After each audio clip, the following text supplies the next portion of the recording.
എന്റെ മകൾ ഏൽപ്പിച്ചത് അവളുടെ സ്വന്തം അച്ഛന്റെ കയ്യില.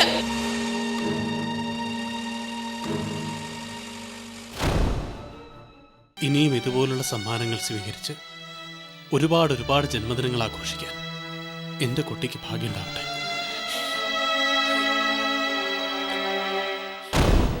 നീ ക്ലിയർ ചെയ്താലും ഇല്ലേലും നാളെ രാവിലെ എന്റെ കുഞ്ഞവിടെ എത്തിയിരിക്കണം. അവനോട് പറഞ്ഞു.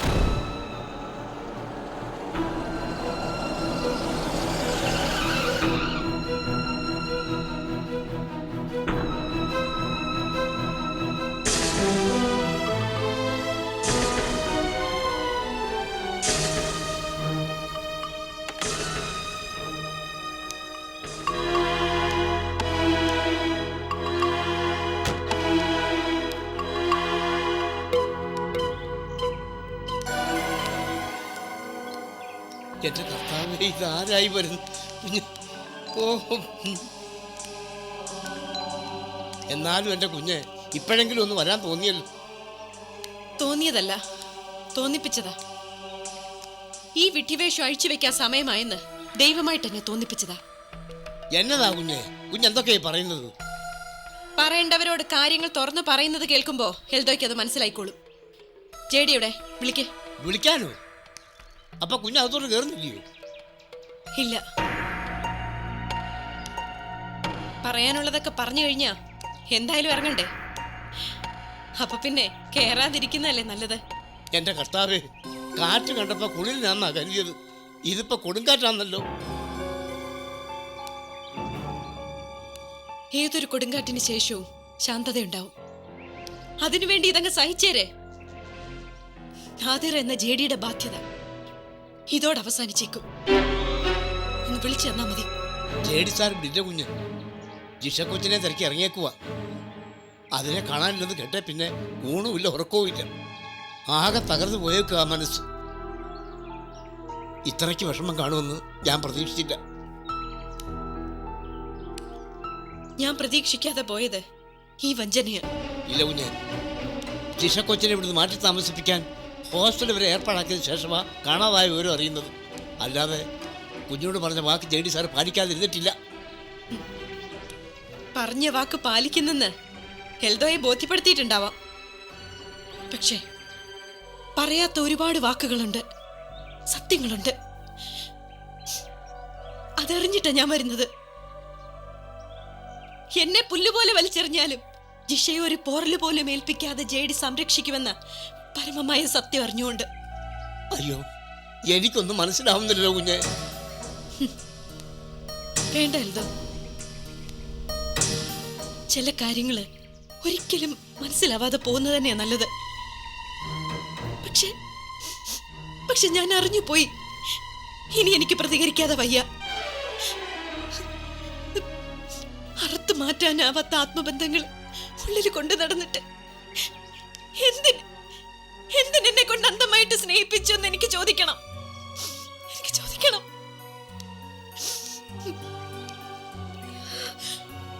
അതിനുവേണ്ടി മാത്രം ഒരിക്കൽ കൂടി ഞാൻ ഈ പടി കയറി വരുമെന്ന് എൽദോ എന്ന് പറഞ്ഞേരെ.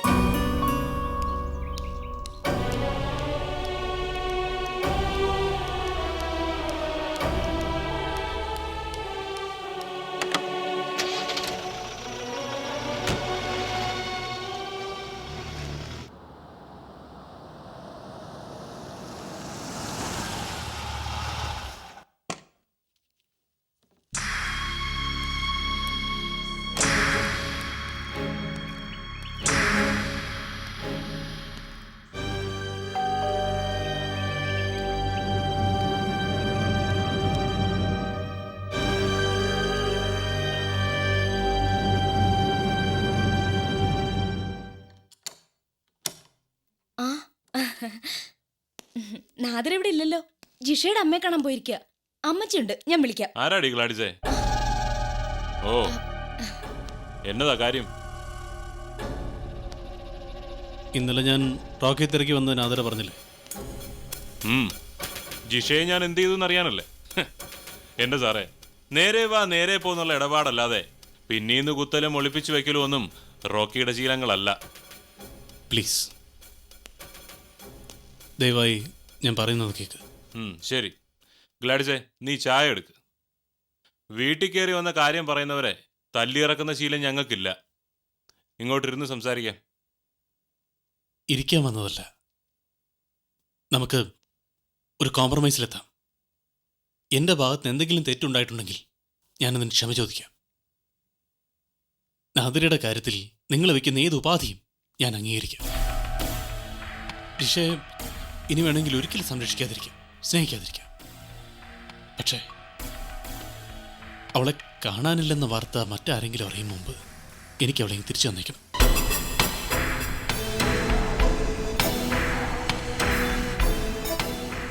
ഇതിനെല്ലാം പുറമെ റോക്കിക്ക് പണം വേണമെന്നുണ്ടെങ്കിൽ എന്നെക്കൊണ്ട് കഴിയുന്നത്ര ഞാൻ തരാം. സത്യം പറഞ്ഞ അവളെ കിഡ്നാപ്പ് ചെയ്തിരുന്നെങ്കിൽ എത്ര നന്നായിരുന്നു എന്ന് ഇപ്പോൾ എനിക്ക് തോന്നുന്നു. പക്ഷെ എന്നാ ചെയ്യാനാ, ചാൻസ് കൈവിട്ട് പോയില്ലയോ. നിന്റെ പരിഹാസം കേൾക്കാനുള്ള മാനസികാവസ്ഥയിലല്ല ഞാൻ. എനിക്കവളെ തിരിച്ചു വേണം. ഹാ, ഇതെന്നാ കൂത്താ? എനിക്ക് മനസ്സറിവില്ലാത്ത കാര്യം ഞാൻ എവിടെ നിന്ന് എടുത്തു തരാനാ? വീട്ടിൽ കയറി വന്ന ആളൊരുമാര് വടിയാക്കല്ലേ. ഒരു പോലീസ് ഇടപെടൽ ഒഴിവാക്കാമെന്ന് വിചാരിച്ചാണ് ഞാൻ വന്നത്. അതും അവളുടെ ഭാവി ഓർത്ത്. എന്നെ നിയമത്തിന്റെ വഴിയിലേക്ക് വിടാതിരിക്കുന്നതാവും രണ്ടുപേർക്കും നല്ലത്. എന്റെ സാറേ, ഇച്ചായനെ പോലീസിനെ കൊണ്ട് പിടിപ്പിച്ചാലൊന്നും നിങ്ങളുടെ കൊച്ചിനെ തിരിച്ചു കിട്ടാൻ പോകുന്നില്ല. ആ നേരത്തിന് വേറെ വല്ല വഴിക്കും അന്വേഷിക്കുന്നതായിരിക്കും നല്ലത്. ആ വേണ്ടടി, പോലീസ് അല്ല CBI തന്നെ വന്നോട്ടെ, എനിക്കൊരു പുല്ലുമില്ല. ഞാൻ പറയാനുള്ളത് പറഞ്ഞു. ഇനി ചെയ്യേണ്ട എന്താണെന്ന് എനിക്കറിയാം. അത് ചെയ്യിക്കണ്ടായിരുന്നു എന്ന് നാളെ നിനക്ക് തോന്നരുത്. എനിക്കൊരു പുല്ലും തോന്നാനില്ല. ജിഷയെ മാറ്റിയത് നിങ്ങളാണെന്നാ നാദിരയുടെ സംശയം. അതിന്റെ സത്യം അറിയാൻ വേണ്ടി അവൾ ആ കൊച്ചിന്റെ തള്ളയെ കാണാൻ പോയിട്ടുമുണ്ട്. വാദി പ്രതിയാവാതെ സാറ് ഒന്ന് സൂക്ഷിച്ചോ. മര്യാദയുടെ ഭാഷ പണ്ടേ നിനക്ക് അറിയില്ല. ഇത് പറയാൻ വന്നത് എൻ്റെ തെറ്റ്. ഇനി എൻ്റെ വഴി ഞാൻ നോക്കിക്കോളാം.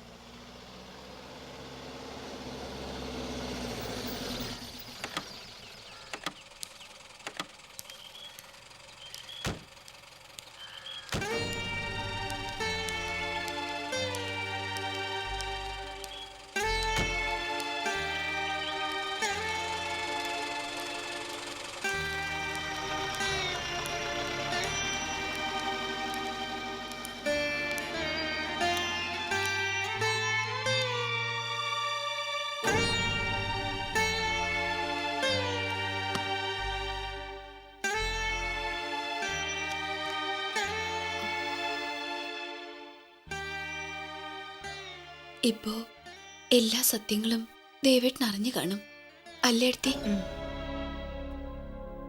നാദര പറഞ്ഞെങ്കിൽ അറിഞ്ഞു കാണും. അറിയട്ടെ, കുറച്ച് പ്രയാസം അതിന്റെ പേരിൽ ജയദേവിനും അനുഭവിക്കട്ടെ. അതൊന്നും നീ ഇപ്പൊ അന്വേഷിക്കണ്ട. ജയമോള് സ്വന്തം രക്തമാണെന്ന് അറിയുമ്പോ ദേവേട്ടന്റെ മനസ്സിൽ എന്തായിരിക്കും എന്നറിയാൻ എനിക്കും ആശയുണ്ടാവില്ലേ? നിന്നോട് ഡോക്ടർ എന്താ പറഞ്ഞിരിക്കുന്നത്?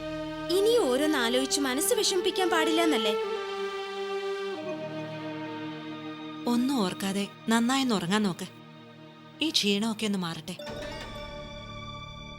എന്റെ മോളെ കണ്ടുകിട്ടും വരെ എനിക്ക് അവളെ ഓർക്കാതിരിക്കാൻ പറ്റുമോ എടുത്തി?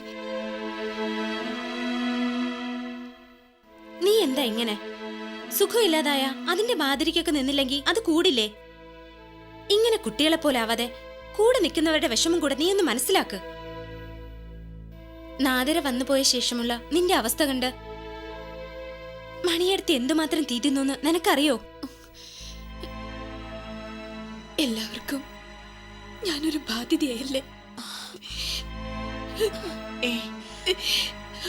മതി, കരയാതങ്ങ് ശരിക്കങ്ങ് കിടന്നേ. വാ.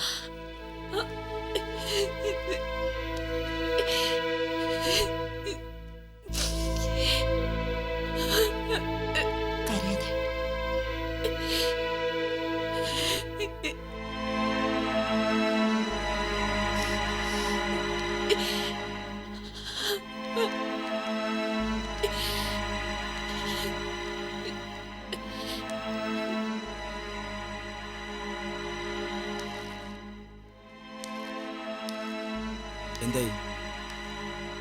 കിടന്നു. ഉറങ്ങാനുള്ള ഇഞ്ചക്ഷൻ കൊടുത്തിരുന്നു. എന്നിട്ട് ഇത്ര ദൂരം കണ്ണടയ്ക്കാതിരുന്നത് അത്ര നല്ല ലക്ഷണമല്ല. ഇങ്ങനെ പോയാൽ മരുന്നിനും മനസ്സ് വഴങ്ങാതാവും. ഗീതയുടെ മനസ്സിനെ അലട്ടുന്ന പ്രശ്നം എന്തായിരുന്നാലും അതിനുടനെ പരിഹാരം കാണണം. ഇല്ലെങ്കിൽ അപകടമാവും. ഇന്നുണ്ടായ പോലെ സംഭവം ഇനി ഒരിക്കലും ഉണ്ടാവും നോക്കണമെന്നും ഡോക്ടർ പറഞ്ഞു. എന്റെ ഈശ്വര, ഇനി നാദറയിലൂടെ വിവരങ്ങളൊക്കെ അറിഞ്ഞ് ജയദേവൻ വല്ല ചോദ്യങ്ങളുമായിട്ട് വന്നാ ഞാൻ എങ്ങനെ ആ മുഖത്ത് നോക്കും? എനിക്കൊന്നിനും വയ്യ. ഞാൻ എങ്ങോട്ടെങ്കിലും പോവുക. ജയദേവൻ എന്തു ചോദ്യം ചോദിക്കുക? അഥവാ ചോദിക്കാൻ വന്ന ഒരു DNA ടെസ്റ്റിൻ്റെ കാര്യമല്ലേ ഉള്ളൂ. അങ്ങനെ ഒരു വിവാദത്തിനൊന്നും അയാൾ നിൽക്കില്ല. എൻ്റെ അഭിപ്രായത്തിൽ ജയദേവൻ ഈ അവസരം ജയയെ സ്വന്തമാക്കാനായിരിക്കും ഉപയോഗിക്കുന്ന. എന്നുവെച്ചാ അച്ഛനെന്ന അവകാശമുണ്ടല്ലോ. മൈനർ പീരീഡ് കഴിഞ്ഞ മക്കൾക്ക് സ്വന്തം ഇഷ്ടത്തിൽ അച്ഛനെ വേണോ അമ്മയെ വേണോ എന്ന് തീരുമാനിക്കാനുള്ള സ്വാതന്ത്ര്യമുണ്ട്. അത് വച്ച് ജയദേവൻ മകളെ സ്വാധീനിച്ചാലോ? ദേ, നിങ്ങൾ വെറുതെ ഓരോന്നും പറഞ്ഞ് മനുഷ്യനെ പേടിപ്പിക്കല്ലേ. ജയദേവൻ അങ്ങനെ സ്വാധീനിച്ചാലൊന്നും ജയമോള് ഗീതയെ വിട്ട് പോവില്ല. പോവാതിരിക്കട്ടെ.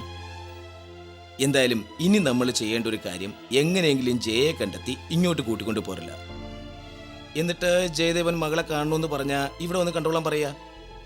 അല്ലാതെ ഗീതയുടെ മുഖം കണ്ടുകൂടാത്തയാള് അവള് പ്രസവിച്ച മകളെയും കാണണ്ട. അതിന് മോളെ എവിടുന്നാ ഒന്ന് കണ്ടുപിടിക്കുക? പോലീസിന്റെ സഹായം തേടാം. അത് മാത്രമേ ഒരു വഴിയുള്ളൂ. പോലീസിൽ പരാതി കൊടുത്താ പത്രത്തിലൊക്കെ വാർത്ത വരില്ലേക്കാ? അതൊക്കെ വരും. ചിലപ്പോൾ ഫോട്ടോയും കൊടുക്കേണ്ടി വരും. അയ്യോ, ഒരു പെൺകുട്ടിയെക്കുറിച്ച് അങ്ങനെ ഒരു വാർത്തയും ഫോട്ടോയൊക്കെ വന്നാ അതിന്റെ ജീവിതം കൊണ്ട് പിന്നെ എന്താ ഒരു പ്രയോജനം? ഇക്ക വിചാരിച്ച പോലീസിനെ കൊണ്ട് തന്നെ വാർത്തയൊന്നും വരാത്ത തരത്തില് സ്വകാര്യമായിട്ടൊന്നും അന്വേഷിപ്പിക്കാൻ പറ്റില്ലേ? തഹസിൽദാരാവുമ്പോ പോലീസ് ഉദ്യോഗസ്ഥന്മാരെയൊക്കെ പരിചയം ഉണ്ടാവുമല്ലോ. അതെ, അങ്ങനെ എന്തെങ്കിലും ഒരു വഴി നോക്കിയാ നമ്മുടെ കുട്ടിയുടെ ഭാവിയും കൂടി രക്ഷപ്പെടും. ആ, ഞാനൊന്ന് ആലോചിച്ച് നോക്കട്ടെ.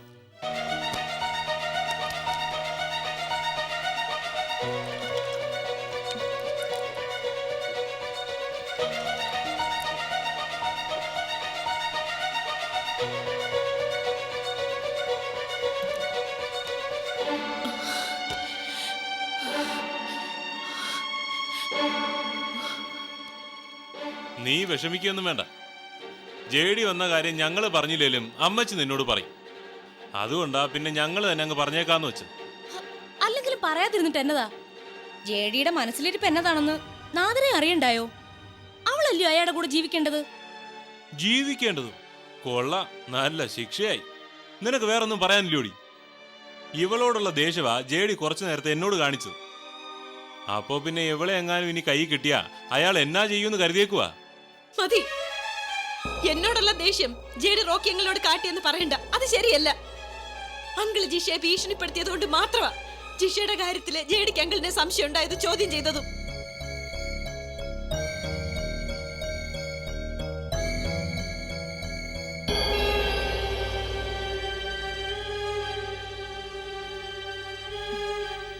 ഇച്ചായൻ ആ കൊച്ചിനൊന്ന് വരട്ടിയത് നീ ഒരു തെറ്റായി കാണുകയാണോ? ഇച്ചായൻ നിനക്ക് വേണ്ടിയല്ലേ അത് ചെയ്തത്? ശരി, സമ്മതിച്ചു. പക്ഷേ എനിക്ക് വേണ്ടി ഇനി എന്തും ചെയ്യാൻ ഒരുങ്ങിയാലേ ഇതുപോലുള്ള ബുദ്ധിമുട്ടുകൾ ഇനി ഉണ്ടാവും. അതുകൊണ്ട് എന്റെ അറിവോ സമ്മതവും ഇല്ലാതെ ഇനിയെങ്കിലും അങ്കിൾ ഇത്തരം പരാക്രമങ്ങൾക്ക് മുതിരരുത്. ആ, നീ എവിടെ നിന്നേ? ആ, ഇങ്ങനെ ഒറ്റയടിക്ക് അങ്കിളിനെ കുറ്റപ്പെടുത്തിയ ചങ്ങ് പോയാൽ അങ്ങനെ മോളെ. നിനക്കിപ്പോഴും കാര്യങ്ങൾ അതിൻ്റെതായ രീതിയിൽ ഉൾക്കൊള്ളാനുള്ള പക്വതയായിട്ടില്ല. അപ്പൊ നിനക്ക് വേണ്ടി എന്നതേലും ചെയ്യുമ്പോ ഞങ്ങൾ എന്നാ ചോദിക്കാനാ? എന്റെ പക്വതയില്ലായ്മയേക്കാൾ അങ്കിളിന്റെ ഈ അതിസാമർഥ്യമാണ് അപകടം ചെയ്യുന്നത്. അതിന്റെ ഏറ്റവും വലിയ തെളിവല്ലേ ജിഷയുടെ കാര്യം പറഞ്ഞുകൊണ്ട് ജേഡി ഇവിടെ വന്നത്? അപ്പോ ജേഡിയുമായി പിണങ്ങി അമ്മാമ്മയോടൊപ്പം നീ ഇവിടെ വന്നപ്പോ രണ്ട് കൈയും നീട്ടി നിന്നെ സ്വീകരിച്ചതും സംരക്ഷിച്ചതും അങ്കിള് കാട്ടിയ സാമർഥ്യമാണെന്നാണോ നീ പറയുന്നേ? അങ്ങനല്ല ഞാൻ. അതെ മോളെ, ഞാൻ നിന്നെ ഇവിടെ താമസിപ്പിച്ചും മറ്റും സഹായിക്കുന്നതിലുള്ള പക മാത്രമാ അയാൾ ഇപ്പൊ എന്നോട് കാണിക്കുന്നത്. അതിലെനിക്ക് വിഷമമൊന്നുമില്ല. നിനക്ക് വേണ്ടി അങ്കിൾ എന്നാ വേണേലും സഹിച്ചോളാം. വേണ്ട, എന്റെ പേരിൽ ജേഡി അങ്കിളിനെ പീഡിപ്പിക്കുന്നതിൽ എനിക്ക് വിഷമമുണ്ട്. അതുകൊണ്ട് മരുമകളെ സംരക്ഷിക്കുന്നു എന്നുള്ള പക ഇനി ജേഡിക്ക് അങ്കിളിനോട് വേണ്ട. ഞാൻ ഇവിടുന്ന് മാറിപ്പോയിക്കോളാം, എത്രയും വേഗം. ആ മോളെ, ഞങ്ങളൊന്ന് പറയട്ടെ.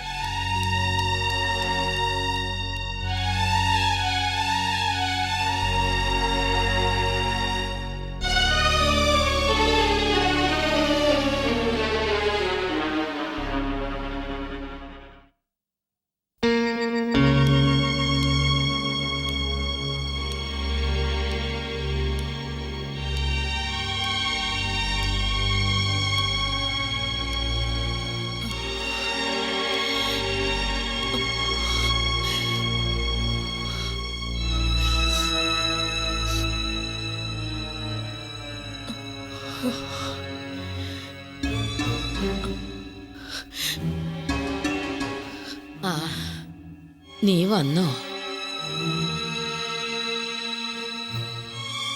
ജേഡി വന്നിരുന്നു, നീ അറിഞ്ഞോ? അങ്കിളും ആന്റിയും പറഞ്ഞു. അമ്മമ്മ കണ്ടില്ലേ? ഇല്ല, കാണാൻ നിന്നില്ല. താഴെ ബഹളം കേട്ടിട്ടും ഞാൻ പോയില്ല.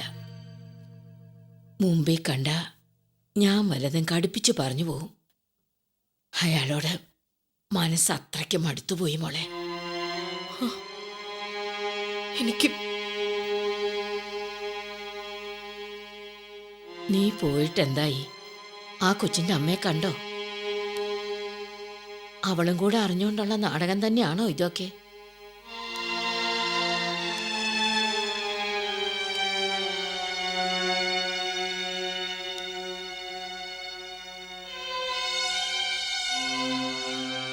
അങ്ങനെ തന്നെ ആണല്ലയോ? നിന്റെ മുഖം കണ്ട അമ്മയ്ക്കറിയാം. എല്ലാവരും ചേർന്ന് എന്റെ കുഞ്ഞിനെ ചതിക്കാൻ നോക്കുമായിരുന്നു അല്ലയോ? ഹേയ്, ചതിയുടെ വാരിക്കുഴിയില് ഞാൻ എന്നേ വീണ് കഴിഞ്ഞ അമ്മാമ്മേ. അതിലപ്പുറം ഇനിയൊന്നും അവർക്ക് എന്നെ ചെയ്യാനില്ല. ഇപ്പോ ജേഡി പറയാൻ ബാക്കി വെച്ച സത്യങ്ങള് കൺമുന്നിൽ തെളിയുമ്പോ ഞാൻ വീണിരിക്കുന്ന ചതിക്കുഴിയുടെ ആഴമറിഞ്ഞതിന്റെ നടുക്കം മാത്രം എനിക്ക്. എന്നതാ മോളെ? ജിഷയുടെ അമ്മയും ജേഡിയും തമ്മില് അരുതാത്ത വല്ല ബന്ധവും ഉണ്ടെങ്കിൽ പറ. തൈക്കൂട്ടത്തി കോശിമാരുടെ കുടുംബത്തിൽ പോലീസും വക്കീലും മൈഷട്ടും ഒക്കെ ഉണ്ട്. ഒരാളുടെ മുന്നിൽ ഇന്നേ വരെ ഒന്നിനും ചെന്നിട്ടില്ല എന്നുള്ള പരാതി മാത്രമേ ഉള്ളൂ. എന്റെ കൊച്ചുമകൾക്ക് വേണ്ടി ആദ്യമായിട്ട് ഞാനൊരു കാര്യം ആവശ്യപ്പെട്ട 100 പേര് വരും മത്സരിച്ച് സഹായിക്കാൻ. നിയമപാലകർക്ക് നിയമവിരുദ്ധമായ ബന്ധങ്ങൾക്കല്ലേ ഉള്ളൂ അമ്മാമ്മെ വിലക്ക് കൽപ്പിക്കാൻ പറ്റുന്നത്. ഇത് ന്യായവും നിയമവും അംഗീകരിക്കുന്ന ബന്ധമാണെങ്കിൽ അവർക്ക് എന്ത് ചെയ്യാൻ പറ്റും? എന്നതാ കുഞ്ഞെ നീ പറയുന്നേ? അമ്മാമ്മയ്ക്ക് മനസ്സിലാകുന്ന ഭാഷ പറ. ഞാൻ പറയാം. ജിഷയെ കാണാൻ ഹോസ്പിറ്റലിൽ വന്നതും ജേഡിയുടെ വീട്ടിലെത്തി അമ്മാമ്മയോടൊപ്പം താമസിച്ചതും വേറെ ആരുമല്ല, ഗീതയാ. ഗീത, ജേഡി ആദ്യം താലി കെട്ടിയ ഗീത. എന്റെ കർത്താവേ, ഞാൻ എന്നതായി കേക്കുന്നേ? സത്യം അമ്മമ്മേ, ഞാൻ നേരിട്ടറിഞ്ഞു വന്ന സത്യം. ഗീത പ്രസവിച്ച ജേഡിയുടെ സ്വന്തം മകള ജിഷ.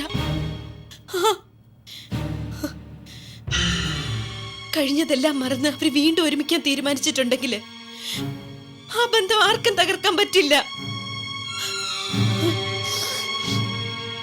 അല്ലെങ്കിലും സ്നേഹം കൊണ്ട് ഉറപ്പിക്കാനാവാത്ത അവകാശം മറ്റെങ്ങനെ നേടിയിട്ട് കാര്യമില്ല അമ്മമ്മേ, കാര്യമില്ല.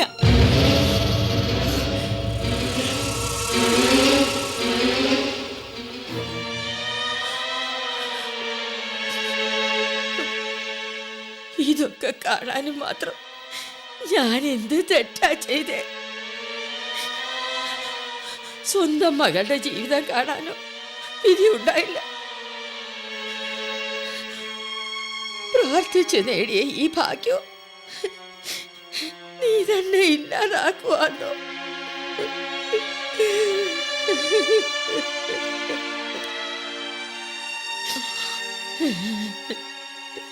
അമ്മമ്മേ,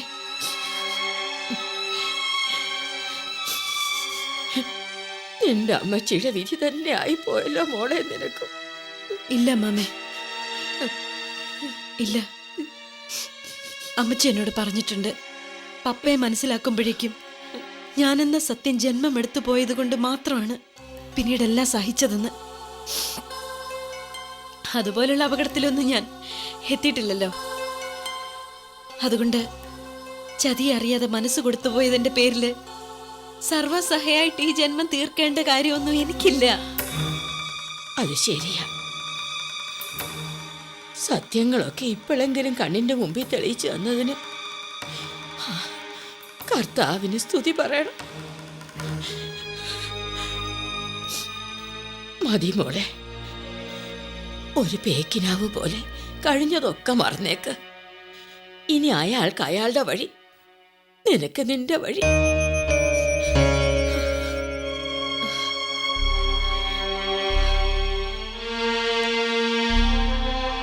ഏയ്, അങ്ങനെ വിട്ടുകളയാന്നല്ല ഞാൻ പറഞ്ഞത്.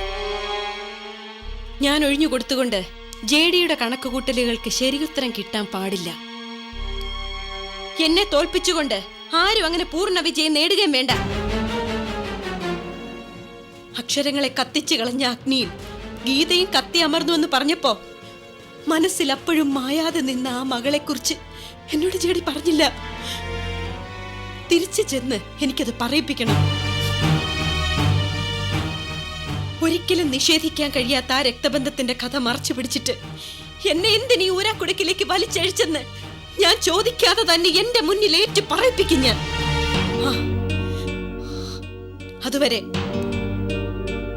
അതുവരെ ഒന്നും അറിഞ്ഞിട്ടില്ലാത്ത ഭാവത്തില് നാദര ജെഡിയോടൊപ്പം തന്നെ നിൽക്കും. മോളെ,